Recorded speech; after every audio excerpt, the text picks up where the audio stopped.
دینے کا میں آپ سب کو دعوت دیتا ہوں کہ اگلے ہفتے کی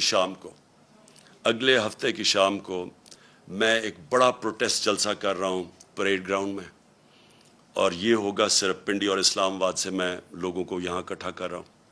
باقی پشاور میں اور پنڈی لاہور میں، کراچی میں، ملتان میں، ہمارے جو بڑے بڑے شہر ہیں، ان سارے شہروں کے اندر، فیصل آباد میں خاص طور پہ، آج فیصل آباد میں جدھر مشکلوں کا سامنا کرنا پڑا ہے، میں ساروں کو کہہ رہا ہوں کہ آپ نے وہاں جلسے کرنے ہیں ہفتے کی رات کو، اور میں انشاءاللہ کروں گا پریڈ گراؤنڈ میں جلسہ۔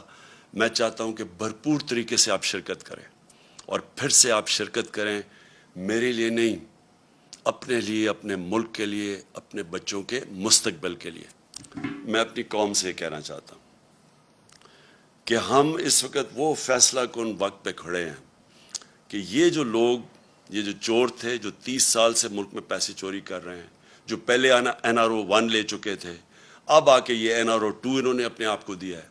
ہم نے جس طرح کہا سپریم کورٹ میں ہم چیلنج تو کر رہے ہیں، لیکن اگر یہ کامیاب ہو جاتے ہیں اور یہ قانون رہ جاتے ہیں، آپ یہ سمجھ جائیں کہ پاکستان ایک بنانا ریپبلک بن جائے گا۔ ابھی تو ہم کہتے ہیں نا بننے جا رہے ہیں۔ بنانا ریپبلک کیا ہوتا ہے؟ بنانا ریپبلک وہ ہوتا ہے جدھر طاقتور کے لیے ایک قانون ہوتا ہے اور کمزور کے لیے دوسرا۔ بنانا ریپبلک وہ ہوتا ہے جدھر رول آف لا نہیں ہوتا، یعنی قانون کی حکمرانی نہیں ہوتی، مائٹ از رائٹ ہوتی ہے، جس کی طاقت وہ جو مرضی کر لے۔ ادھر جا رہا ہے پاکستان۔ ایک طرف ہم نے ٹیکس لگا دیے لوگوں کے اوپر، تنخواہ دار لوگوں کے اوپر، اپنی کارپوریٹ کے اوپر ٹیکس لگا دیے، کسانوں کے اور عام آدمی کے لیے ڈیزل، پٹرول، بجلی وہاں تک پہنچا دیا ہے کہ ان کے لیے اب مشکل ہوگا گزارا کرنا۔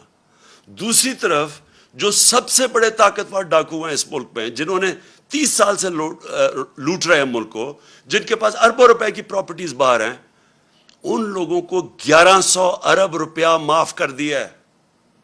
ٹیکس لگا رہے ہیں، ہم نے کتنے ٹیکس، 8 انہوں نے ایکسٹرا IMF کے کہنے پہ ٹیکس لگائے ہیں، تو وہ جو لوگ لوٹ رہے تھے ملک کو، 1100 ارب روپیہ ان کا معاف کر دیا ہے اس نیب امینڈمنٹ نے۔ 1100 ارب روپیہ ذرا ذہن میں ڈال لیں کہ یہ پیسہ پاکستان کا پیسہ تھا جو چوری ہوا ہے۔ یہ کبھی ان کو اجازت ہی نہیں ہونی چاہیے پیسہ معاف کرنے کے لیے، یہ قوم کا پیسہ تھا۔ اپنے آپ کو چھوٹ دے دی ہے، اپنے آپ کو بچانے کے لیے یہ نے ملک کو کدھر تک پہنچایا، انہوں نے کتنا نقصان کیا ہے۔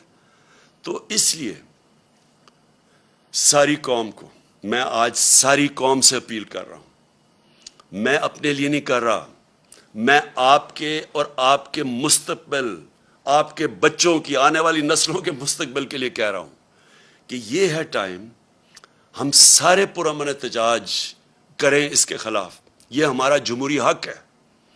ہمیں انہوں نے جب 25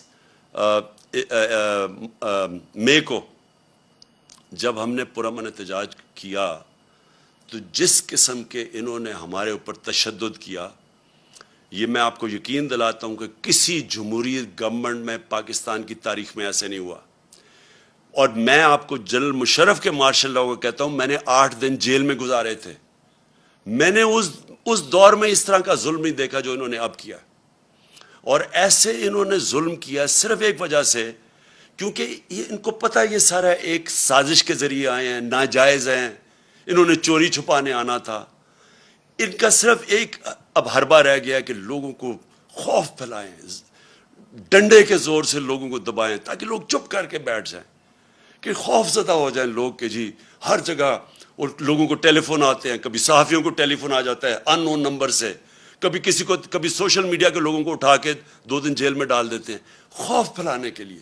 میرے اوپر کوئی 9 پتہ نہیں کتنی FIRs ہیں، صرف کہ کسی طرح ہم ڈر کے چپ کر کے بیٹھ جائیں۔ میں آج ساری قوم کو کہتا ہوں کہ آپ نے یہ خوف کا بت توڑنا ہے۔ یہ بہت بڑا بت ہے، یہ بت آپ کو غلام بنا دے گا۔ یہ بت، اگر آپ اس خوف کے بت سے کی پوجا کرنا شروع کر دیا آپ نے، تو یہ یاد رکھیں کہ آپ اپنے اوپر ظلم بڑھا دیں گے۔ یہ ظلم بڑھتے جائیں گے آپ کے اوپر، مہنگائی بڑھتی جائے گی، چوری بڑھتی جائے گی۔ ساری چوری کی قیمت آپ ادا کرتے ہیں، جتنا یہ اوپر بڑے بڑے ڈاکو چوری کرتے ہیں، آپ اس کی قیمت ادا کرتے ہیں۔ ہم نے انہوں نے 3.5 سال کیمپین چلائی اور مجھے پتہ ہے کدھر سے پیسے میڈیا کے اوپر چلا، مجھے پتہ ہے باہر سے فنڈنگ کدھر سے ہوئی ہمارے اگینسٹ یہ جو پوری سازش تھی۔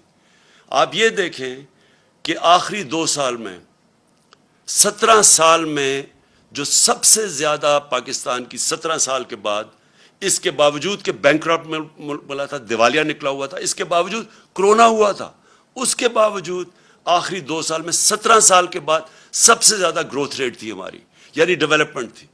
کرونا کے باوجود، آئی ایم ایف کے پروگرام کے باوجود آج دنیا اکنالج کرتی ہے جو ہمارا احساس کا پروگرام تھا۔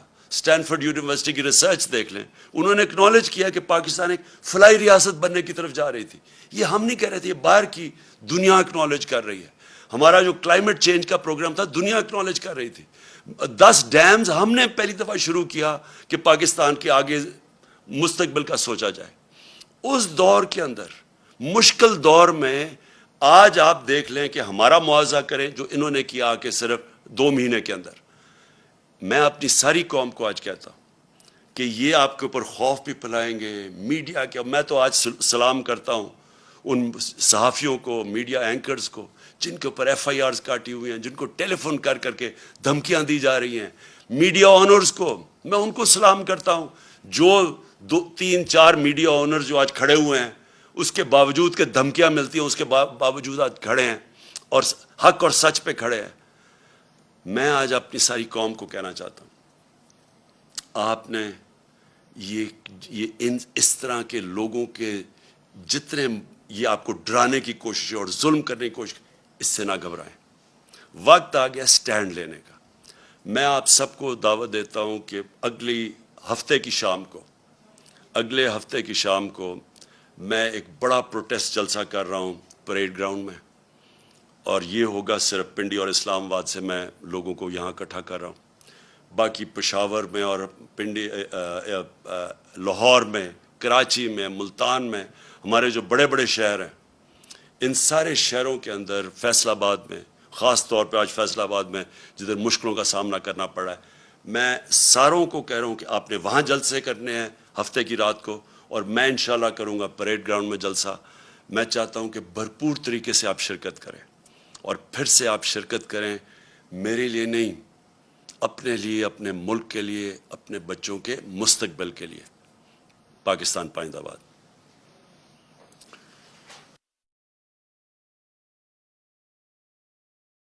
انہوں نے کیا کیا؟ انہوں نے سب سے پہلے جو عام آدمی ہے، جتنی انہوں نے قیمتیں بڑھائی ہیں پیٹرول کی اور ڈیزل کی اور بجلی کی، یہ ابھی یہاں رکیں گی نہیں۔ پہلے تو اتنی کبھی قیمتیں بڑھی نہیں ہیں۔ اس کے بعد